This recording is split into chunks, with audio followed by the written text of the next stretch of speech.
Welcome back, students. Here we are going to discuss the topic about SSL protocol. So in the previous class also we have discussed a lot about your SSL protocol, like digital certificate, private keys, public key, encryption, decryption, all the process it requires, and it consists actually this encryption, decryption, primary key, public key concept, and digital certificate, everything is composed in SSL protocol. Now, how does you understand that your website, the website you are visiting, that website is under control of SSL protocol or not? You can check very nicely. And before that, I would like to say you that the example that we have discussed, like how to make a transaction. Now, when you do any transaction online, like in e-shopping sites, how actually it starts and it's connect to your server, all the steps one by one it was discussed, along with all the requirements of a digital certificate. Remember, these are the very important topics of this chapter. Means what is encryption, what is decryption, what is the use of public key, private key, and digital certificate, and the digital signature. Then third parties who signs in the digital certificate. Some examples are given, you can see Komodo, Throat, like that. Then the requirements of digital certificate, that things already we have discussed. And the last topic related to this one is SSL protocol. Here, what is SSL protocol? You can see, as we know, the full form of SSL protocol is secure socket layers, and it gives the total secure connection, or it gives the total security when you do any transaction, when you visit to any websites.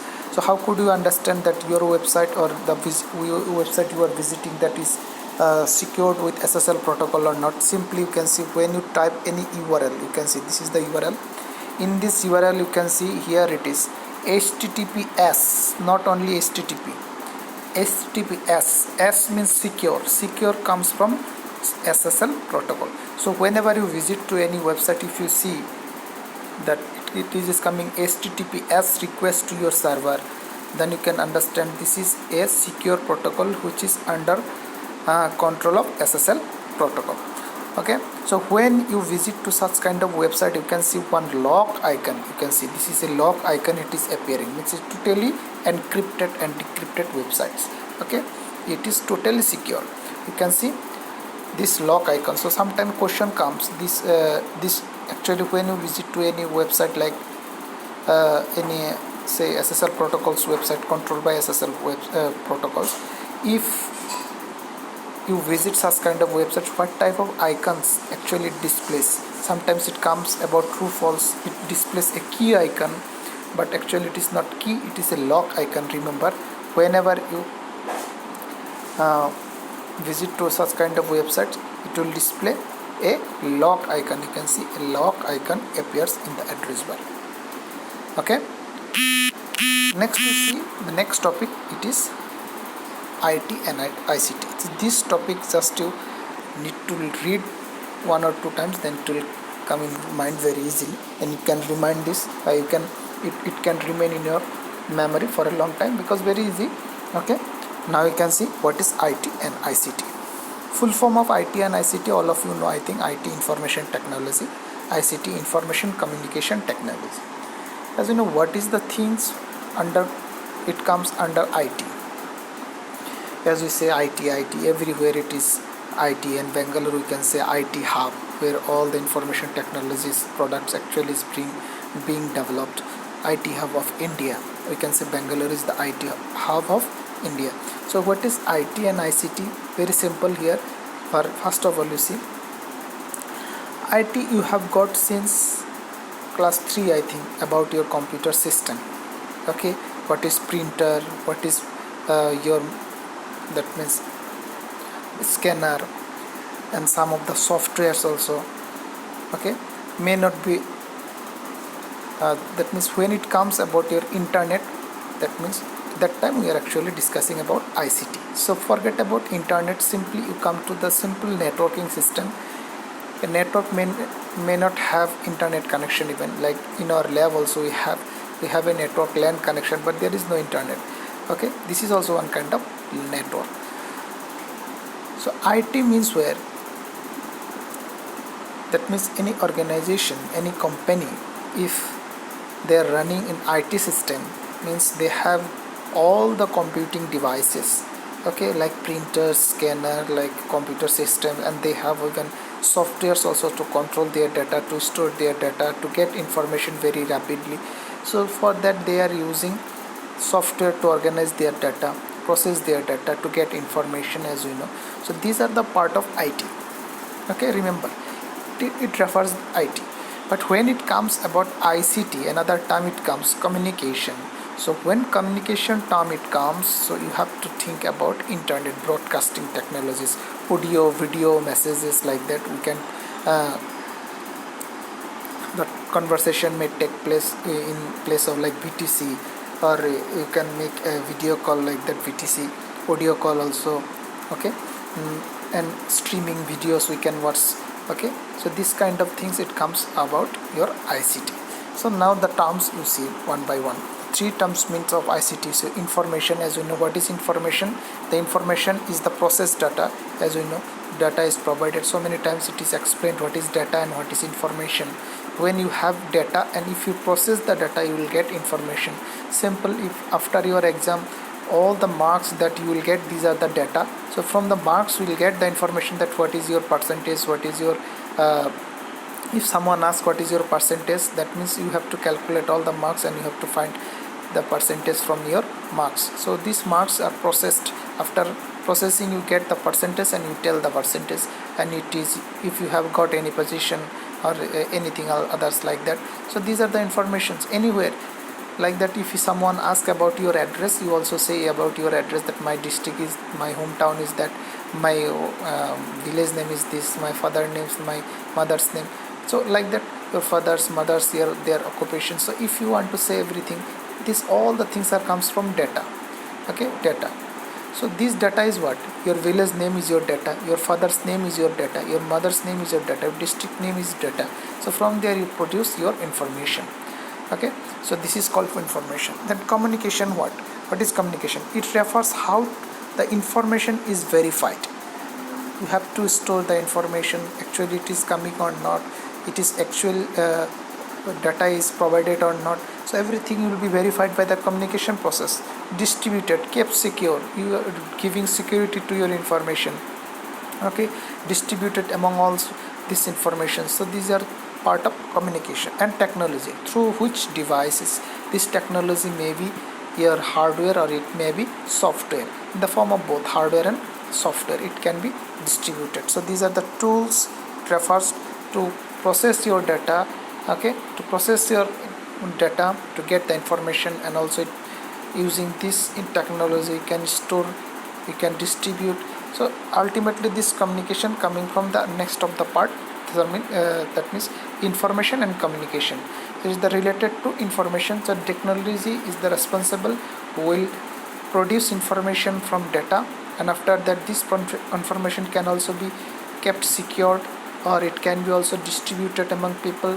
Okay, it can be verified. So everything it will be done by the technology. Now the difference comes, as already I have explained what is the difference between IT and ICT. If you read all this paragraph, then you can find the difference between ICT and IT. IT, as I said, about all organizations, they are processing data, they are storing data, managing their data. These are comes under IT. But when it comes about broadcasting technologies in internet, then we have to go for the, here it is given, you can see. So the definition and this question, very important difference between IT and ICT.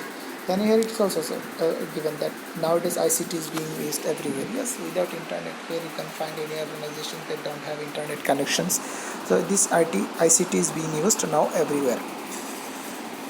Now ICT in education, this part you will study yourself, because e-learning, these things already we have discussed in previous chapter, I think chapter number 2, e-learning, e-business, e-shopping. So ICT in education, how ICT is being used in education, just you study. If you don't understand any point, you can ask me, you can text me in my personal number, I'll clarify you. Okay, so next topic you come here, The sum of the points are given. At least all the points you learn read, at least 3 to 4 points you have to learn yourself. And remember, such kind of points maximum time it is found that students they used to make their own points, okay, but it is also found that while making the points they used to repeat the same thing in different way, meaning same but they have used in different language as a different pattern, but the meaning is same. So don't try to do such kind of things which will repeat your concept. So try to learn exact points from the book. Next, virtual school also you have to discuss, because this part it was not discussed. It comes under ICT in education. So you see, what is virtual school? Virtual school is what? Like a school having a website, and they are providing the facilities to the students. They can watch they can view their result online, they can submit their assignment, okay, they can get their homework online. Like some of the maximum people nowadays who are busy with in other like fields, like we are the teachers, we are busy with school with you people and activities related to the schools only. So we don't have such kind of time to do other courses. So we can go for what like distance learning. Think about the distance learning, what it comes. We no need to go, do not to visit to there, okay. You have to submit your online projects, you will get your results online, everything online. So this is called virtual schools, virtual reality, okay. So when virtual school comes, we must have internet connection, and don't be confused in virtual school and e-learning process. So e-learning and virtual school are interrelated to each other, but e-learning may not be virtual school, okay. Just to remember this part.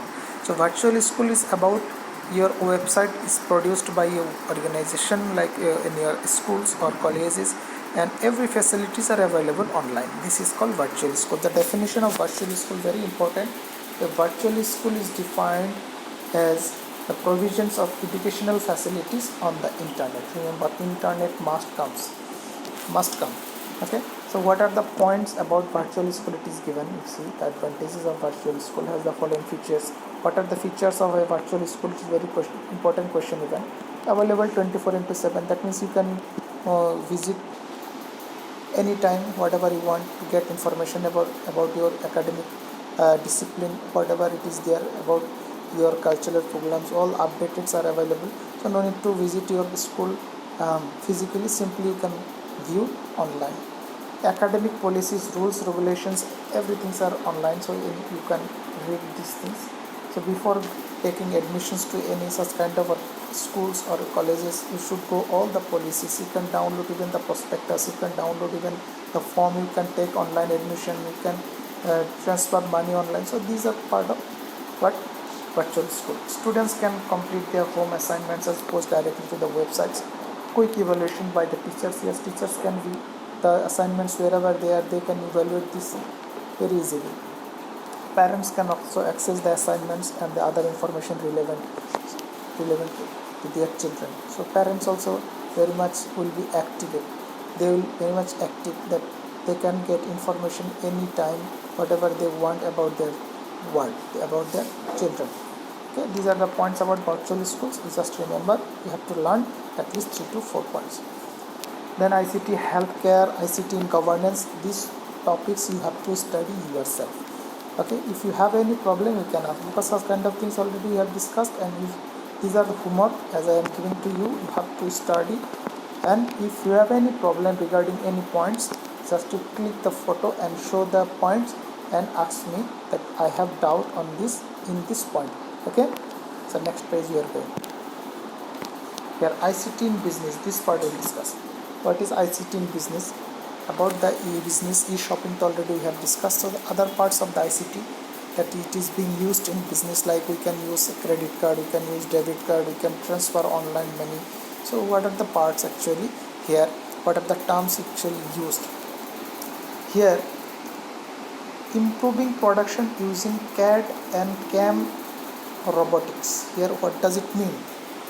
So many companies, so many factories, you can see they are using some models.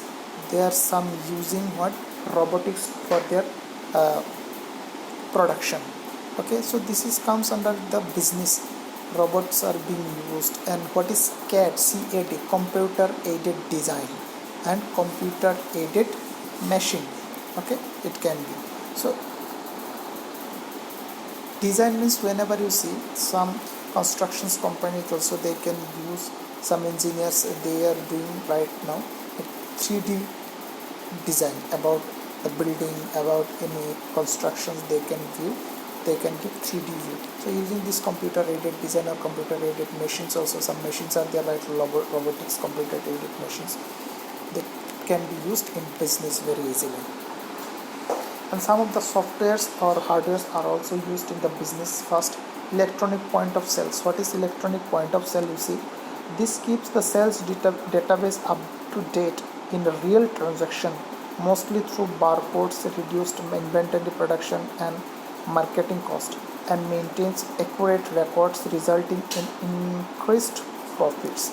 Nowadays, most of the business, most of the shopkeepers, they are using their computer system to store their records, to get update everything in their computer system using the barcodes. You can see in Vishal or any other shopping websites or shopping sites also, or maybe some simple pharmacies also, and different simple you can see shopkeepers also, they are using their computer system to store that their records and everything.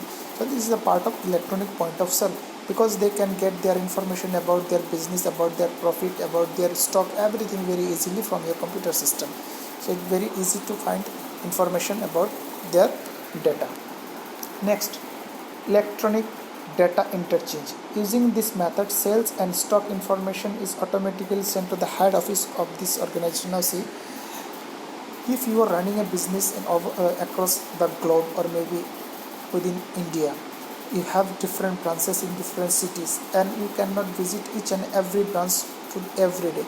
So you have to sit at your office and you can get informations about everything. Okay, so that all the branches, they will have some softwares which will keep updating you that this much sales already done today, this much product already sold today, everything, whatever the stocks are required. So this comes every after sometimes one intervals, maybe one after one, say maybe 1 hour, maybe 2 hours, maybe 3 hours, maybe 5 hours, whatever you set about your system, it will keep updating you. So this is what electronic data interchange. Data is interchanging from between you and your different branches. Electronic fund transfer, it is happening everywhere, that we used to very easily pay our bills like using credit card, debit cards. Okay, these methods customers to pay electronically using debit cards or credit cards is being used everywhere. And more, e-commerce. The e-commerce, about the e-commerce already we have discussed that it provides 24/7 services. This is also part of ICT, because without internet, without ICT, e-commerce is not possible. Facilities of e-banking. So banking is also part of a business. Remember, internet banking or online banking is a part of business. Okay, so these banking facilities are also online that we can use very easily. So these are the part under ICT in business. Okay, so what are the tools or what are the softwares are being used? These are the 3 points: EPOS, EDI and EFTPS. Just to remember all the points and their full form. Along with this, you can learn the definitions also. Okay, that where the what kind of tools are being used. Now the last topic of this chapter, it is impact of ICT and society. As overall I will discuss this topic, you have to study yourself. Remember, some of the definitions you will find like digital divide, digital unity. No, this topic, though, it is very easy to understand for you, because you people are very much busy in mobile phones and internet. Okay, so ICT, as we know, it has advantage and disadvantage both. Advantage, what is advantage? Now if you take example that I am taking your class online, this is also one part of advantage, part of but ICT, okay, that it is being used in education. But maximum people are like teenage students, okay, they don't bother about the advantage, they are going through only the disadvantage parts. Okay, so forget about this one, we just come about the advantage, that ICT can give the facilities to every people, or may not be every people. Why? Because this topic it is discussed here. Now see, due to this ICT you can find so many people, they don't know how to use computer system, how to use internet, but day by day they are learning. When internet came, smartphone came, so many people were very much unaware about it, they could not use these devices, but slowly they are still learning. So when ICT comes, it directly divides our society in two parts. Okay, one part, like we, like you, that we know everything about computers, or we know everything about your mobile phones, how to use these things, how to process this everything, we know. But some of the people in our society, they don't know how to use these things. Okay, so these are the two parts. Already this, due to this ICT, we have, there are two divisions. Okay, so this is called digital divide. Here you can see this, you can read these 2 points. So this is the digital divide, which refers the gap, which makes a gap between this, in this society, among people. Okay, so this is the definition of digital divide. You can learn the definition, because these two digital divide, one group of people, they know everything how to use the different tools of ICT, and some of the people, they don't know even how to use this. So there is a gap in between. So this is called digital divide. Now how to make the unity in between these two groups? This is called digital unity. So what is digital unity? If now simply you can see what to do. If all the informations are given only online and everything is online, okay, there will be problem for the other group of people. So we have to bridge this gap, we have to reduce this gap. Okay, so any information, whatever it is provided, it should have the facilities to be accessed by both the groups. This is called digital unity. Digital unity refers to providing the same opportunity to all sections of people to access information, okay, and how to use these things, everything. So this is called digital unity, remember. So digital divide, which who makes the gap in between people, but digital unity, it is the term used, that the information whatever is providing, it is not about only one group of people, it is both, but the facilities are to be given to this group of people. They should learn how to use these things. Okay, to have to, for that we have to do what? For this digital unity, we have to know about what, how we have to reduce the gap in between these two groups. So how to reduce this gap in between two groups? There are the two ways: by the government, and you can also the by the government, what the governments can do, and steps already taken by the government, and what you can do. These are the things can be used to reduce the gap in between two group of peoples. First of the government, what they can do: ensures the provisions of computers in internet access in remote parts of the country. Remote part means diverse area, very like villages or maybe hills area, everywhere the internet facilities have to provide, okay, by the government, so they can learn. These things, it is going on everywhere. You can see some of the areas we had earlier that there was no internet connection, there was no network even. Now maximum places are there, now they have internet connections in their mobile phones, even they have the very good network facilities. It is increasing day by day, developing. Make provisions to educate people on computer applications. Here government, they have different policies to make people understand the computer systems and their education system. They are opening so many computer institutes even to teach them in very minimal cost, means very little cost you have to pay, a little money you have to pay, and you can earn or you can learn computer system. Okay, the steps taken, what are the steps already taken and the steps they can do. First 2 points are about what steps government can do, and the next 4 steps what already have taken. So here you see open computer education, that already I told that yes, so many computer educations already uh, established to teach technologies and at a nominal cost. Here it is given very nominal fee, very little.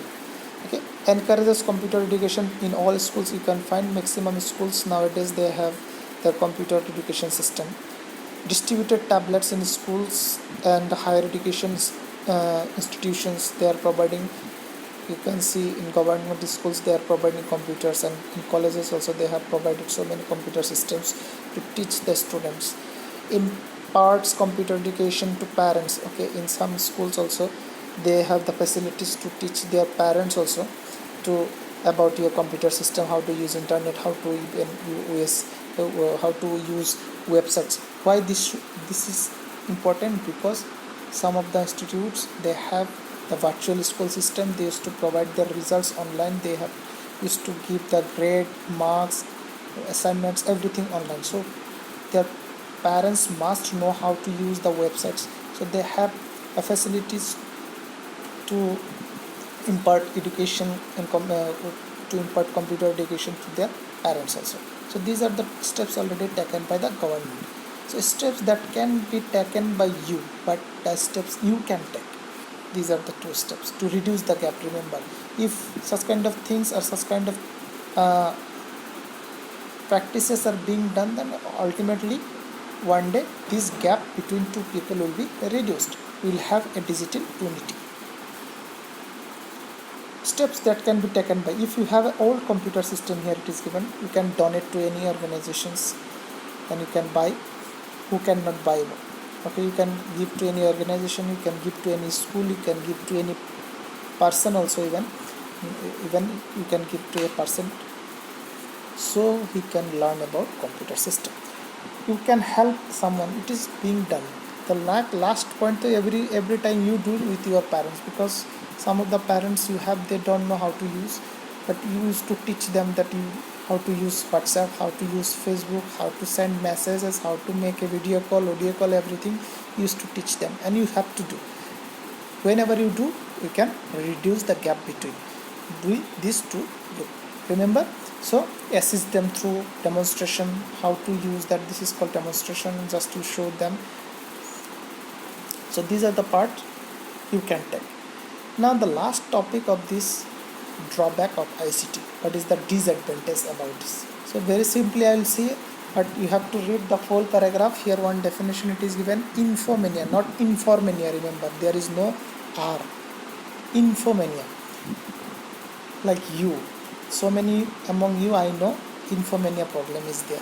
What is infomania? Some people are there like that, every time busy on internet, busy in mobile phones, computers, and they don't know even what is actually going here and there. Okay, they don't know what is the condition of their outsides. Okay, some of the people you can see in so many videos also already I have seen in the Facebook, like some of people are just working on the road and they are using mobile phones, and suddenly they got stuck with any what like what, say maybe sometimes cars, sometimes bikes, they got accident, and sometimes some pillars also. So this is called infomania, means information to get.